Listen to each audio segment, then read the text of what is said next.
بسم اللہ الرحمن الرحیم۔ السلام علیکم ورحمۃ اللہ وبرکاتہ۔ محنت اور برداشت کامیابی کی کنجی ہے۔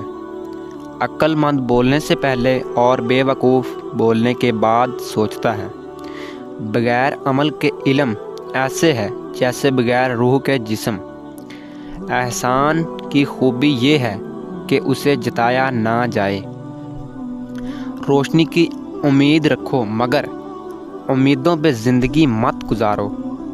علم کے ساتھ عمل اور دولت کے ساتھ شرافت نہ ہو تو دونوں بیکار ہیں۔ مبارک ہیں وہ لوگ جو اپنی تدبیر اس وقت بھی جاری رکھتے ہیں جب زمانہ ان کا مذاق اڑا رہا ہوتا ہے۔ دولت سے کتابیں خریدی جا سکتی ہیں، علم نہیں۔ دولت سے اجسام خریدے جا سکتے ہیں، احساس نہیں۔ حسد سے بچیں کیونکہ حسد نیکیوں کو ایسے کھا جاتا ہے جیسے آگ خشک لکڑیوں کو کھا جاتی ہے۔ حیات خود نہیں بنتی، بنائی جاتی ہیں۔ چراغ خود نہیں جلتے، جلائے جاتے ہیں۔ تم پانی جیسے بنو جو اپنا راستہ خود بنا لیتا ہے۔ پتھر جیسے مت بنو جو دوسروں کا راستہ بھی روک لیتا ہے۔ فارغ دماغ شیطان کا گھر ہوتا ہے۔ پرہیز علاج سے بہتر ہے۔ علم کا ایک قطرہ جہالت کے سمندر سے بہتر ہے اور عمل کا ایک قطرہ علم کے سمندر سے افضل ہے۔ خوبصورت وہ جو خوبصورت کام کرے، دوست وہ جو مصیبت میں کام آئے۔ کام سے غلطی، غلطی سے تجربہ، تجربے سے عقل، عقل سے خیال اور خیال سے نئی چیزیں وجود میں آتی ہیں۔ طنز وہ آئینہ ہے جس میں دیکھنے والا اپنے سوا ہر کسی کے چہرے کو دیکھتا ہے۔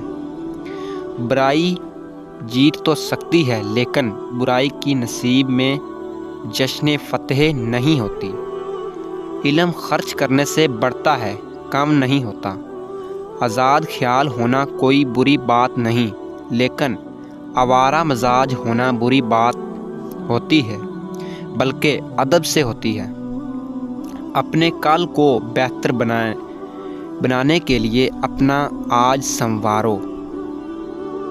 محنت اتنی خاموشی سے کرو کہ تمہاری کامیابی شور مچا دے۔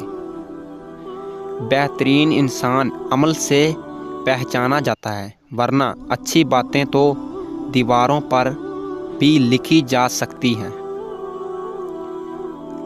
حکمت ایک درخت ہے جو دل سے اگتا ہے اور زبان سے پھیلتا ہے۔ ندامت کا آنسو گناہوں کے داغ دھبے دھو ڈالتا ہے۔ خود کو کم تر اور دوسروں کو زیادہ سے زیادہ بہتر جانو۔ جو شخص کسی دوسرے کے عیب چھپائے گا، اللہ تعالیٰ قیامت کے دن اس کے عیب چھپائے گا۔ حضرت محمد صلی اللہ علیہ وسلم۔ اگر تو گناہ پر آمادہ ہے تو کوئی ایسا مقام تلاش کر جہاں پر اللہ کی ذات نہ ہو۔ حضرت عثمان غنی رضی اللہ تعالیٰ عنہ۔